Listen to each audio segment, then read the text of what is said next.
Fellas, I think that the Templar may be growing on me. I league started as an Exsanguinate Hierophant and eventually turned it into a rather cursed elemental hit build.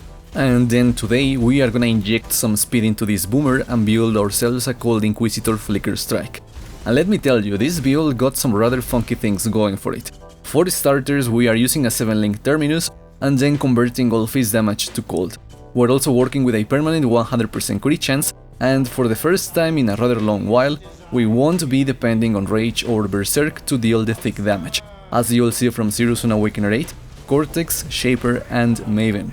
Now, on the topic of Maven, unfortunately tackling Maven with Flicker Strike is a death sentence. The erratic nature of the skill is going to put us in danger 100% of the time, especially during Maven's fight, so we're gonna have to cheese this a bit. As you'll see later in the video, we're gonna swap to Double Strike during the brain phase in Maven's fight and swap back to Flicker for Maven herself. It is a clunky workaround, especially seeing as you gotta be fast with those gem swaps, but if you want to tackle Maven smoothly, you're gonna have to do this. It's worth it though.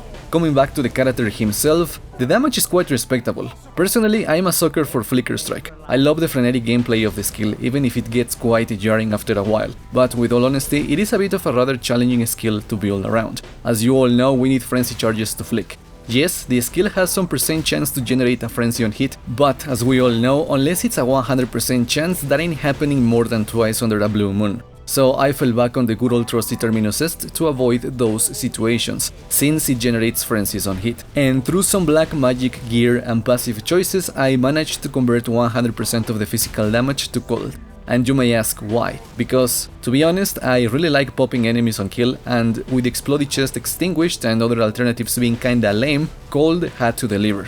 But see, here's where things got relatively dumb, because for a while I ran around with like 80% crit chance and a diamond flask, but as I mapped around my way into level 97, I realized that that wasn't enough crit chance, especially against porcupines. It is then that I chose to commit to the capped crit chance, which then opened my eyes to the true power of the Holy Crusading Boomer Ascendancy. The ability to ignore elemental resistances combined with 100% crit chance is just too damn convenient for a build like this. And I don't know, but it kinda made this a lot more fun to play, as you're seeing from the gameplay. Granted, there is more to this build that we'll discuss in a bit, especially in the gear department, since I've got some rather unique tricks up my sleeve with this one. But before spoiling more of tonight's fun, hey, if you are new around here, be sure to subscribe to the channel, otherwise a rating and a comment are always appreciated. And now let us talk about Turbo Energy Drinking Holy Crusading Boomer Clear Speed. Alright fellas, it's time to dissect this long-necked speed demon. Our first piece of equipment is the good old trusty Terminus Est. We need a good roll on this weapon, as in good crit chance and good fist damage. Mostly the crit chance, as that will help us sustain the frenzies. However, we need a Fortify support corrupted implicit on the weapon to turn it into a 7-link, especially if we plan to tackle endgame bosses, which we are. That's the plan, always. Moving on, the body armor is the same chest as the last build. An astral plate with attack crit chance and chance to gain frenzies on hit. Granted, with 100% crit chance, these frenzies on hit are not necessary, but since I already had this thick body armor, I chose to reuse it. We also need elemental element avoidance on it, because we are building towards avoiding that crap on this character. For the helmet, it is another wild choice, never seen before, especially on this channel. A Crown of the Inward Eye, with Ancestral Protector grants attack speed while active as the enchantment. However, the Blood Rage attack speed is also good. The damage enchantments aren't really that great, but if you cannot get any of these speed enchantments, those ones are alright.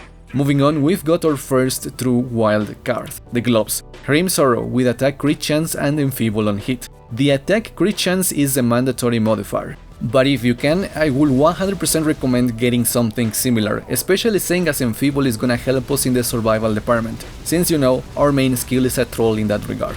For the boots, they are the same as the previous build. Two-tone boots with tailwind on crit and elemental element avoidance chance. For enchantments, it is up to you really. Penetration does nothing and crit chance is also kinda useless. So I leave it to you to decide what's best. The belt is a Stygian Vice with life, resistances, armor and elemental damage with attack skills. The jewel on the belt has life, crit multi and intelligence. One of the rings has onslaught on hit as the implicit, and I forced crit multi on it by spamming Essences of Scorn until I hit life and resists. The other ring is the next wildcard. I've got a nice ring that had life, accuracy, elemental damage with attack skills and some resists. I used a tier 4 Aisling on Betrayal and got the minimum endurance charge, which I will advise getting, you know, for some damage reduction. Anyways, we also need to benchcraft reduced mana cost of skills on it. The next wildcard is the Amulet, which is an absolute unit of an amulet, with fist damage to attacks, crit multi, attack speed and elemental damage with attack skills crafted on it. I crafted this one by applying attack catalysts on a fractured amulet and spammed the Essences of Scorn until I got the resistances and damage. Using a tier 4 Aisling bench, I added the attack speed, but personally speaking I wanted another endurance charge. In summary, we want a chunky amulet that gives us a lot of damage, and we also anoint Panopticon to buff the totems and the damage bonuses that they give us. Finally, for flasks, a Taste of Hate, a Lion's Roar and a Series Promise. As always, as much life and resistances as possible anywhere and everywhere you can cram them into your gear. Remember, we are gonna cap the crit chance on this build. Some of the crit came from the gear like the gloves and weapon, or some intelligence here and there, but the chunky crit gains come from the skill tree, which we're gonna talk about now. Alright, so this is a level 97 Inquisitor. We side with Alira for resists and crit multi, and for Pantheons, Solaris or Lunaris as the major goddesses, and either Averath or Shakari as the lesser ones. For the Ascendancy, Righteous Providence for the crit chance gains, Inevitable Judgment for ignoring enemy resistances, Augury of Penitence for some damage and enemy elemental damage reductions, and finally Instruments of Virtue to get a chunky DPS boost by flame dashing around. Now for the tree itself, it is rather cursed, fellas, and I say this because we are doing quite a bit of traveling. In the Templar area we'll be taking some life, accuracy and attack speed, damage, a little bit more damage and some melee crit. From there we move towards Tireless for life and reduced cost of skills. We also want the entire Disemboweling Wheel for critical purposes. But it is here where things take a turn, because we are gonna socket a Glorious Vanity in this area, and the notable we are looking for is Flesh to Frost, which is going to turn 10% of physical damage to cold damage. Alongside Grim Sorrow and Winter Spirit, we convert 100% of our physical damage to cold damage, so this duel is mandatory, and that node even more so. Granted, there's the chance that this node costs you 2 points, but there's also the chance that it costs you 4 or even 5, so get ready to hunt for this notable.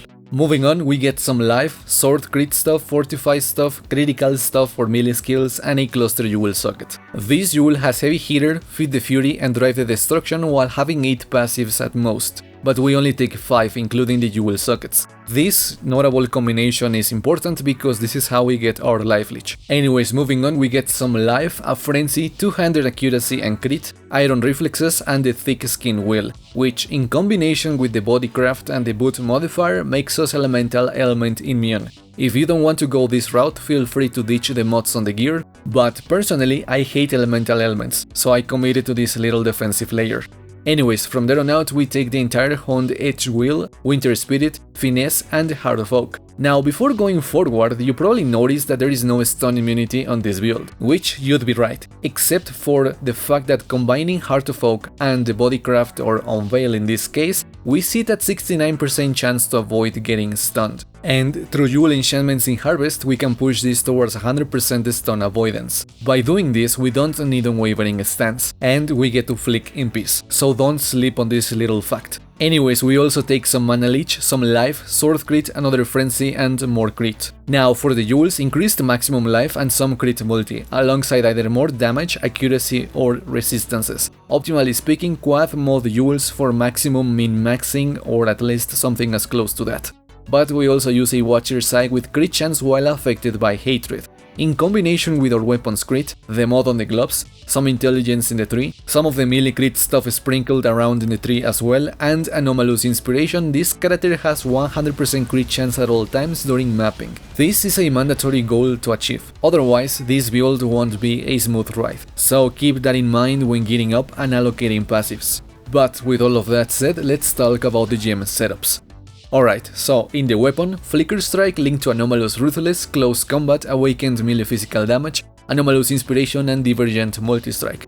During mapping we are gonna swap Ruthless with Melee Splash, but to be totally honest, we can keep Melee Splash on most of the time because map bosses still melt with it. We only swap to Ruthless during actual boss fights. However, for Maven's fight, we gotta swap Flicker Strike and Ruthless for Double Strike and Ancestral Call during the Brain phase. Otherwise, we're gonna flick into the beam and it's GG. This is the only instance where we avoid using Flicker Strike, which is kinda cheesy, but the nature of the skill really doesn't let us tackle that piece of content smoothly. Anyways, in the body armor I've got Precision, Hatred and Herald of Purity linked to Enlighten. Also a Portal Gem, but that is up to you. In the boots we have Blood Rage and Phantasmal Ancestral Protector linked to multiple totems, but we also have both of them linked to a level 4 enhance to inject even more speed into this character. And in the helmet we've got Val Ancestral Warchief and Flame Dash linked to Second Wind. I've also got an Anomalous Frostbomb, which I am fully aware that it does absolutely nothing for this build because we ignore resistances on crits. The reason as to why we use this guy is that Anomalous Frostbomb has increased chances to freeze enemies, which is a bit useful to slow down bosses before they spurge away,